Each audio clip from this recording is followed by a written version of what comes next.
Et bonjour et bienvenue dans cette première vidéo. C'est Paul de Vangads. Aujourd'hui, on va parler de la mise en place d'un setup pour votre marque e-commerce sur Facebook. Donc là, ce qu'on va faire, c'est qu'on va parler des 3 piliers que nous, on utilise pour scaler les marques e-commerce. Vous pourriez recopier complètement ce concept. Donc vraiment, n'hésitez pas à revoir cette vidéo, à poser des questions en commentaire si besoin. Moi, on me retrouve sur LinkedIn. Vous tapez Paul Posebon, c'est hyper simple. Pas besoin de se prendre la tête. Vous m'envoyez un message et j'y répondrai le plus rapidement possible si vous voulez nous contacter pour qu'on puisse voir votre stratégie, créer une nouvelle aussi stratégie, faire un audit de votre compte publicitaire sur Facebook et voir un petit peu votre tracking, enfin tout ça pour la croissance de votre marque. Donc tout ça c'est en lien juste en dessous de cette vidéo. Comme on a dit, on va voir les piliers de ce qu'on met pour la mise en place d'un setup sur Facebook. Donc nous on utilise 3 piliers. Dans un premier temps, le tracking, la recherche créative et l'implantation de campagnes. On va commencer par le tracking, une mesure extrêmement importante parce qu'il faut savoir que effectivement vous mettez en place un setup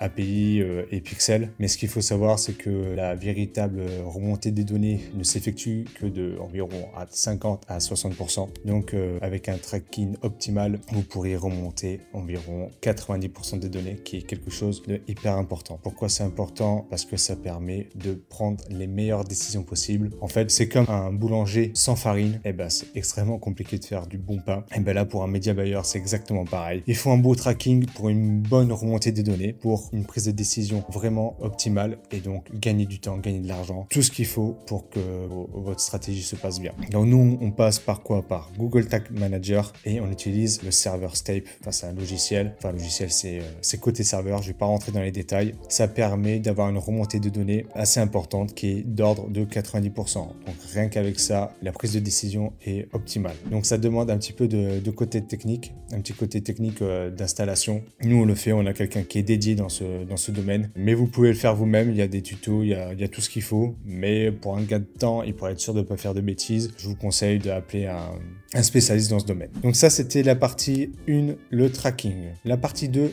la recherche créative. C'est une partie aussi extrêmement importante. Pourquoi? Parce que cela permet de savoir quelle ads fonctionne, quelle créa fonctionne ou celle qui ne fonctionne pas et qui permet donc de faire la différence pour gagner en efficacité sur vos campagnes. Alors qu'est-ce qu'on fait? Déjà, on analyse le setup du client, de vous, entre guillemets, et celle de ses concurrents. On va regarder les créas, ce qui fonctionne, ce qui ne fonctionne pas. Alors quand je parle de créa, c'est est-ce que les concurrents font plus de EVS vous, déballage, vidéo de fondateur, storytelling. Il y en a tellement qu'on regarde, est-ce que c'est des personnes âgées, est-ce que c'est des personnes jeunes, est-ce que c'est des vidéos dynamiques, est-ce que c'est des vidéos explicites, éducatrices, un petit peu comme celle-là. Donc vraiment, on analyse tout ça. On regarde la presse. Si votre marque est passée dans la presse, on peut essayer de récupérer des choses assez intéressantes pour les implanter dans les ads, que ce soit sur les titres, sur les textes. Et aussi,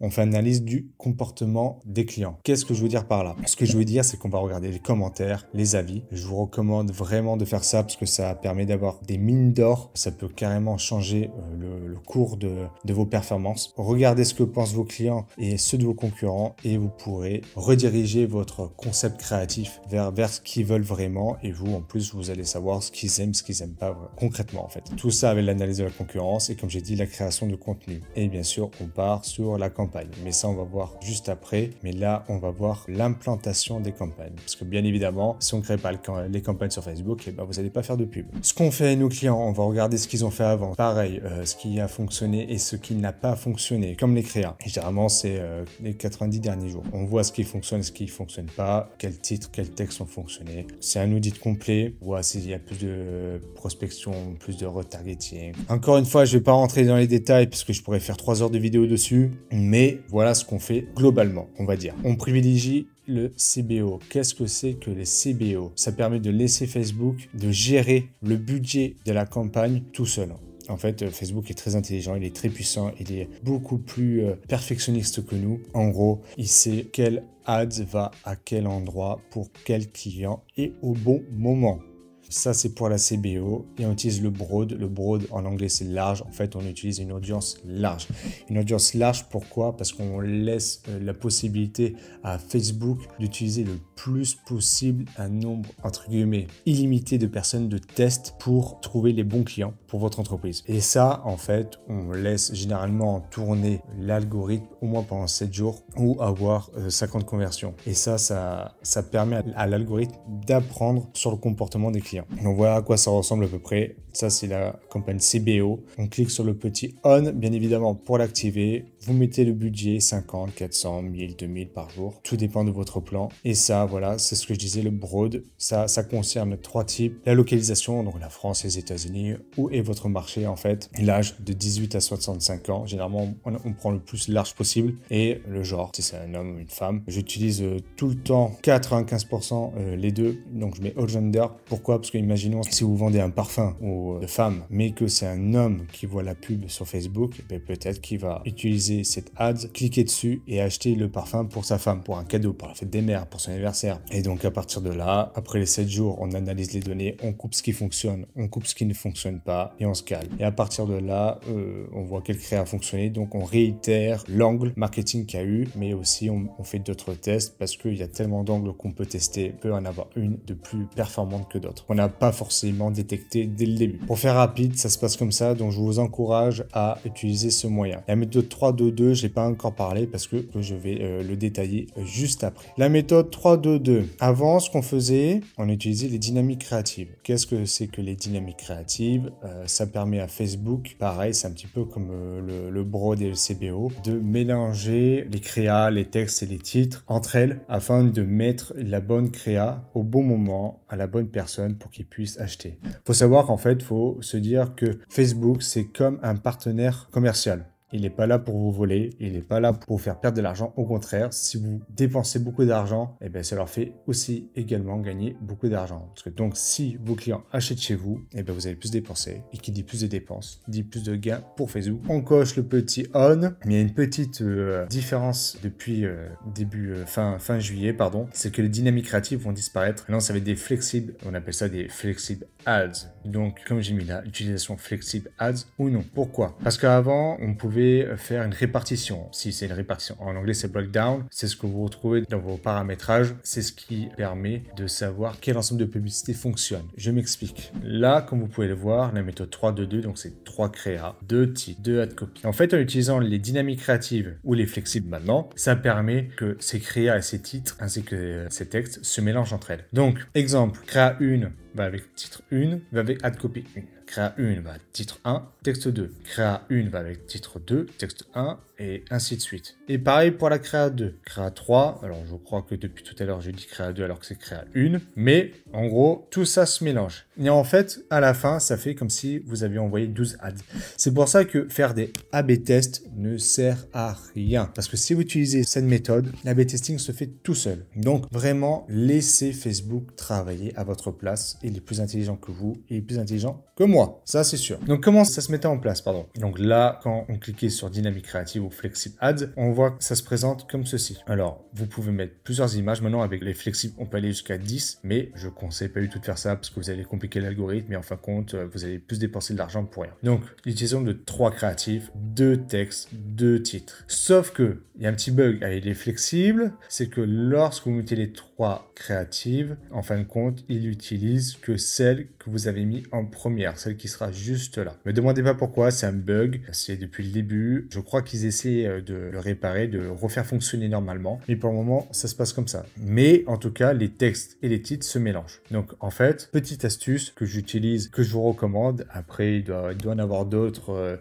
où c'est très bien fonctionné, mais moi, au lieu de faire une flexible, j'en fais 3. Donc ça fait 7 créa plus les 2 textes plus les 2 titres. Après, je mets cette créative qui est juste là, à la place, à la deuxième flexible, avec 2 textes et 2 titres, et ainsi de suite, avec la dernière, avec 2 textes et 2 titres. Et là, ça permet de pouvoir faire comme une dynamique créative, une flexible, que l'algorithme se mélange entre elles. Je vous ai fait un point rapide. Si vous avez des questions, n'hésitez pas en commentaire, j'y répondrai avec grand plaisir. Maintenant, on va parler des KPI principales. Moi, j'en utilise 4. Ce sont les principales. Comme je le dis, il y en a d'autres. Moi, c'est ce que j'appelle les KPI dites qui racontent l'histoire de la créa. Mais ça, on fera une autre vidéo dessus. C'est celles-là qu'il faut, dans un premier temps, regarder. C'est les plus importantes. Donc, vous avez les montants dépensés. Le CPA, c'est le coût par acquisition. La fréquence, frequency, parce que moi je suis en anglais, mais c'est fréquence, mais en français, dans le paramètre, c'est répétition, et CPM, coût par mille. Quand vous analysez vos ads, en priorité, mettez les dépenses en premier. Je ferai une vidéo plus détaillée sur ça, mais s'il vous plaît, les dépenses sont le plus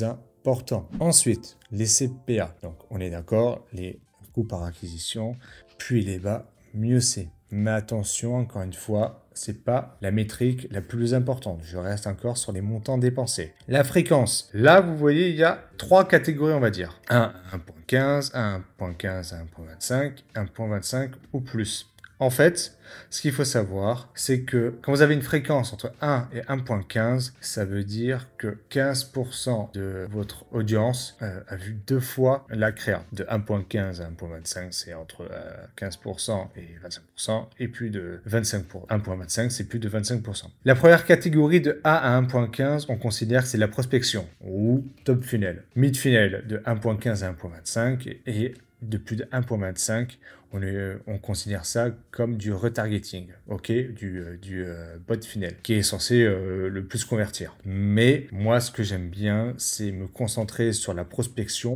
pour après que les clients se concentrent sur le retargeting par l'emailing. Pourquoi? Parce qu'en fin de compte, l'emailing, ça coûte beaucoup moins cher. Ça reste quand même assez efficace. Donc, je vais revenir sur ça juste après pour donner un petit exemple. Mais moi, je reste plus sur la prospection. Mais encore une fois, si le bot funnel est 1.25 converti, tant que vous gagnez de l'argent, vous laissez couler, on s'en fiche, vous gagnez de l'argent. Et les coûts par 1000, donc encore une fois, plus ils sont bas, mieux c'est. Pourquoi, encore une fois, je veux juste faire un petit point, pourquoi utiliser le broad, une audience large?